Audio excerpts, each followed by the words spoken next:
পাহাড় পুজো কেন করা হয় জানেন?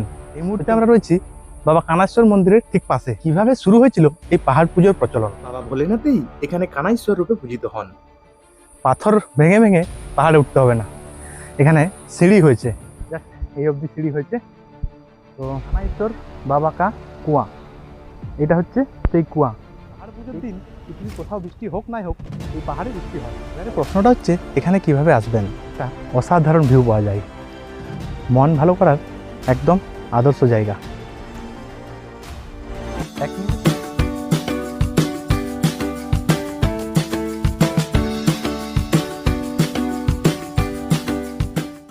বাংলায় সবে বর্ষা নেমেছে, আর এই বর্ষাকাল মানেই জঙ্গলমহলে পাহাড় পুজোর মাস। এই সময় জঙ্গলমহলে কোনো না কোনো পাহাড়ে অনুষ্ঠিত হয় পাহাড় পুজো। তার মধ্যে সবচেয়ে জনপ্রিয় কানাইশ্বর পাহাড়ের পাহাড় পুজো। আগামী 4ঠা জুলাই এই কানাইশ্বর পাহাড়ের পাহাড় পুজো অনুষ্ঠিত হবে। লক্ষাধিক মানুষের ভিড় হয় এই পুজোতে। তো চলুন আজকে আপনাদের ঘুরে দেখাই যে কানাইশ্বর পাহাড়। কিভাবে আসবেন, কি কি দেখবেন, আর কিভাবে ঘুরে দেখবেন, পুরোটাই জানাবো। তো চলুন। বছর যারা কানাইশ্বর পাহাড় পুজোতে আসছেন তাদের জন্য রয়েছে একটা সুখবর। আপনাদের আর কষ্ট করে পাথর ভেঙে ভেঙে পাহাড়ে উঠতে হবে না, এখানে সিঁড়ি হয়েছে। জানি না কতটা হয়েছে, তবে আশা করি অনেকটাই আপনারা সিঁড়ি দিয়ে উঠতে পারবেন। এই মুহূর্তে আমরা রয়েছি বাবা কানাইশ্বর মন্দিরের ঠিক পাশে। তো চলুন ঘুরে দেখাই বাবা কানাইশ্বর মন্দির। বাবা ভোলেনাথই এখানে কানাইশ্বর রূপে পূজিত হন।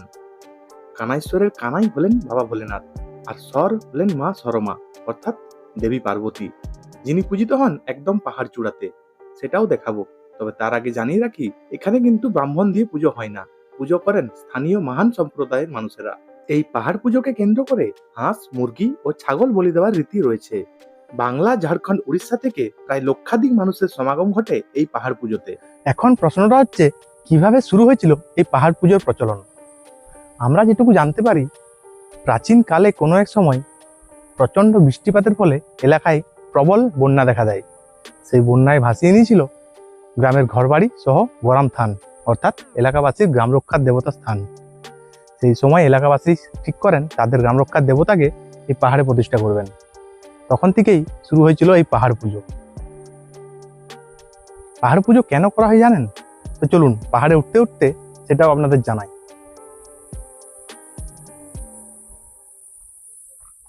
তবে এই সিঁড়িটা বানানোর জন্য পাহাড়ে ওঠা অনেকটাই আরামদায়ক। এর আগে যতবার এখানে এসেছি পাহাড়ে উঠতে প্রচুর কষ্ট হয়েছে। পাহাড়ের অনেকটা উঁচু, অনেকটা উচ্চতা। এবারে সিঁড়ি হয়ে যাওয়ার জন্য কষ্ট কিছুটা হলেও কম হচ্ছে। তো চলুন পুরো উপরে উঠি। এখান থেকে আরো অনেকটা যেতে হয়, আর পাহাড় চূড়ায় বেশ কিছু অসাধারণ দৃশ্য দেখতে পাওয়া যায়। চলুন, উঠে এসেছি। এই জায়গায় এসে এখান থেকে এদিকে একটা সুন্দর ভিউ পাওয়া যাচ্ছে।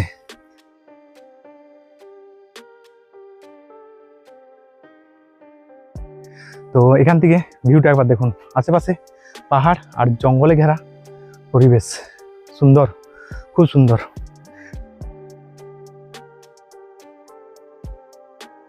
চলুন বাকিটা আরো উঠি। আমরা প্রায় অর্ধেকটা পথ উঠে এসেছি। তো এখানে এসে সিঁড়ি শেষ হয়ে গেছে, জাস্ট এই অবধি সিঁড়ি হয়েছে। তো বাকি রাস্তা আমাদের পাথর ভেঙে ভেঙে যেতে হবে। তো আশা করি এখন এক সপ্তাহ টাইম আছে পাহাড় পুজো, আরও কিছুটা হয়ে যাবে। তবে পুরোটা এবছর পুরোটা সিঁড়ি হওয়া সম্ভব নয়। আশা করছি আপনারা আগামী বছর পুরোটা সিঁড়ি দিয়ে উঠতে পারবেন। তো চলুন উপর অবধি নিয়ে যাই। অনেকটা রাস্তা উঠে এসে অবশেষে পৌঁছালাম বলি দেওয়ার স্থানে। এই বড় পাথরটার নিচেই ছাগল বলি অনুষ্ঠিত হয়। এই ছাগল বলির পুরো ইতিহাস আর ছাগল বলির দৃশ্যটা আমরা আমাদের গত বছরের ভিডিওতে দেখিয়েছি। ভিডিওটা দেখে না থাকলে একবার অবশ্যই দেখবেন, লিঙ্ক ডেসক্রিপশন। তবে ছাগল বলি দেওয়ার পাশাপাশি এখানে মোরগ বলি, হাঁস ও মোরগ বলি দেওয়ার প্রচলন রয়েছে। হাঁস ও মোরগ বলিটা নিচে হয়, যেখানে কানাইশ্বর ঠাকুরের পুজোটা হয় সেখানেই হাঁস ও মোরগ বলি দেওয়া হয়, আর ছাগল বলিটা এখানে হয়। এখান থেকে আরও অনেকটা যেতে হয় পাহাড় চূড়ায় যেতে গেলে। তো চলুন পাহাড় চূড়ায় যাবো। তার আগে দেখাবো সেই কানাইশ্বর বাবার কূপ। এই বলির জায়গাটা থেকে বাঁ দিকে এগিয়ে এসে একটু উঠলেই দুর্গম পথ বেয়ে একটু উঠলেই বাবা কানাইশ্বরের সেই কূপ দেখতে পাবেন। তো চলুন সেখানে আপনাদের নিয়ে যাই।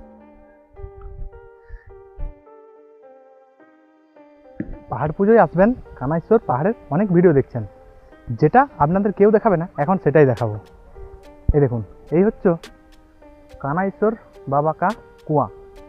এটা হচ্ছে সেই কুয়া। এই কুয়ার জলকে খুব পবিত্র মনে করা হয়। বাবা কানাইশ্বর এই কুয়া থেকেই জল পান করেন। আপনিও চাইলে এই জল পান করতে পারেন, তবে এই জল পান করার একটা বিশেষ নিয়ম রয়েছে। যাতে কুয়ার জল অপবিত্র না হয়, সেই জন্য গাছের পাতা দিয়ে আপনাকে জল পান করতে হবে। আর একটি পাতা দিয়ে কেবলমাত্র একবারই জল পান করতে পারবেন, যাতে কোনোভাবেই কুয়ার জল অপবিত্র না হয়। তো এখন এখানে স্থানীয় লোকেরাও এই জল পান করেন, আমরাও সেই জল পান করব। গাছের পাতা তুলে নিয়েছি, এখান থেকে জল নেব। জলটা খুবই মিষ্টি।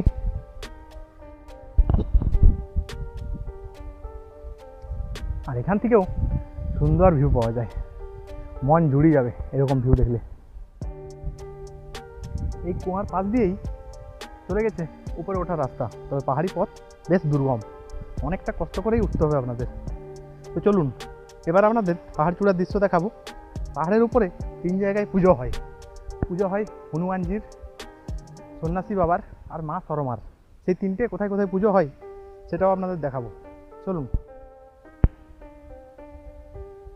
কেন পাহাড় পুজো করা হয় সেটা জানাবো বলেছিলাম পাহাড়ে উঠতে উঠতে। তো জঙ্গলমহলের মানুষ, আদিম জনজাতি প্রকৃতির পূজা করেন, সেরকমই একটা পুজো হচ্ছে পাহাড় পুজো। এখানের মানুষ মনে করেন পাহাড় পুজো করলে বৃষ্টিপাত ভালো হয়, তাই প্রতি বছর চাষবাসের শুরুতে বৃষ্টির কামনা করে, যাতে অতিবৃষ্টি বা অনাবৃষ্টিতে ফসল নষ্ট না হয় সেই কামনা করে পাহাড় পুজো করা হয়।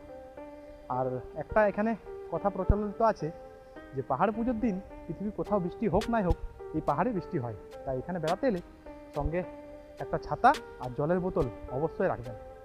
অনেকটা দুর্গম পথ পেরিয়ে অবশেষে পৌঁছালাম কানাইশ্বর পাহাড় পুজোর চূড়াতে। উপরের ভিউটা একটু দেখুন। পাহাড় পুজোর দিন এই জায়গাটা পুরো নানা দোকানদানি ও মানুষের ভিড়ে ভর্তি থাকে। এখানে 3 জায়গায় পুজো হয়, চলুন সেই জায়গাগুলো দেখাই। বলেছিলাম পাহাড়ের উপরে মোট 3টি পুজো হয়। তো প্রথম যে পুজোটা হয় সেটা হলো বজরংবলী। এখানে বজরংবলী তথা আমাদের হনুমানজি পুজো হয় এই পাথরের উপরে। এখানে এলে দেখতে পাবেন বাবা বজরংবলীকে। আর এরপরে কিছুটা এগিয়ে গেলেই সন্ন্যাসী বাবার পুজো হয়। কোনো এক সন্ন্যাসী কঠোর তপস্যা করে এখানে সিদ্ধি লাভ করেছিলেন, তার পুজোর ওই জায়গাটাতে হয়। চলুন আপনাদের দেখাই। আমরা এর আগে পাহাড় পূজার একটা বিস্তারিত তথ্য সমৃদ্ধ ভিডিও বানিয়েছি, ভিডিওটি দেখে না থাকলে একবার অবশ্যই দেখবেন। ভিডিও সম্বন্ধে আপনার মতামত কমেন্টে অবশ্যই জানান। তাতেই সন্ন্যাসী বাবার পুজো হয়। আর এখান থেকে এর পাশ দিয়ে এই রাস্তা দিয়ে পেরিয়ে গেলে দেখতে পাবেন মা সরমার মন্দির। সেখানে মা সরমার পূজা হয়।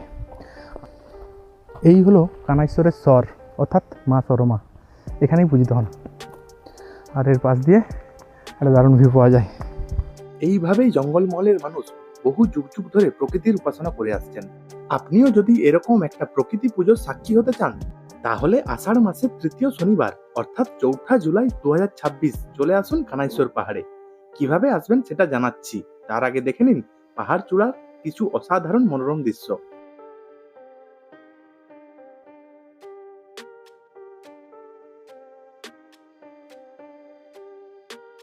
বাংলা ঝাড়খণ্ড সীমান্তে অবস্থিত এই পাহাড়টির কিছুটা অংশ বাংলায় ও কিছুটা অংশ ঝাড়খণ্ডে অবস্থিত। কানাইশ্বর পাহাড়ের ঠিক এই জায়গা থেকে একটা অসাধারণ ভিউ পাওয়া যায়। মন ভালো করার একদম আদর্শ জায়গা। এক নিমেষেই মনের সমস্ত ক্লান্তি দূর করে দেয়। এখানে শান্ত স্নিগ্ধ পরিবেশ পাহাড়ে ওঠার সমস্ত ক্লান্তি এক নিমেষেই দূর করে দেয়। তো এবারে প্রশ্নটা হচ্ছে এখানে কিভাবে আসবেন। এখান থেকে nearest railway station Chakulia. Chakulia station থেকে এখানে দূরত্ব প্রায় 16 কিলোমিটার। আপনারা যারা ট্রেনে আসতে চাইছেন চাকুলিয়া স্টেশনে নামবেন। চাকুলিয়া স্টেশন থেকে ছোট গাড়িতে করে এখানে আসা যায়। তাছাড়া যারা এক্সপ্রেসে আসবেন, চাকুলিয়া স্টেশনে কিন্তু এক্সপ্রেস ট্রেন দাঁড়ায় না, আপনারা ঝাড়গ্রাম স্টেশনে নামতে পারেন। ঝাড়গ্রাম স্টেশনে নেমে বেলপাহাড়িগামী বাস ধরে চলে আসবেন বেলপাহাড়ি, আর বেলপাহাড়ি থেকে এখানে দূরত্ব প্রায় 12-13 কিলোমিটার, যা আপনারা ছোট গাড়িতে করে আসতে পারেন। এই ছিল কানাইশ্বর পাহাড় পুজোর সম্পূর্ণ ইতিহাস। ভিডিওটি ভালো লাগলে লাইক, কমেন্ট ও বন্ধুদের সাথে শেয়ার করবেন। তো দেখা হচ্ছে কানাইশ্বর পাহাড় পুজোর মেলাতে। ততক্ষণ সকলে ভালো থাকবেন।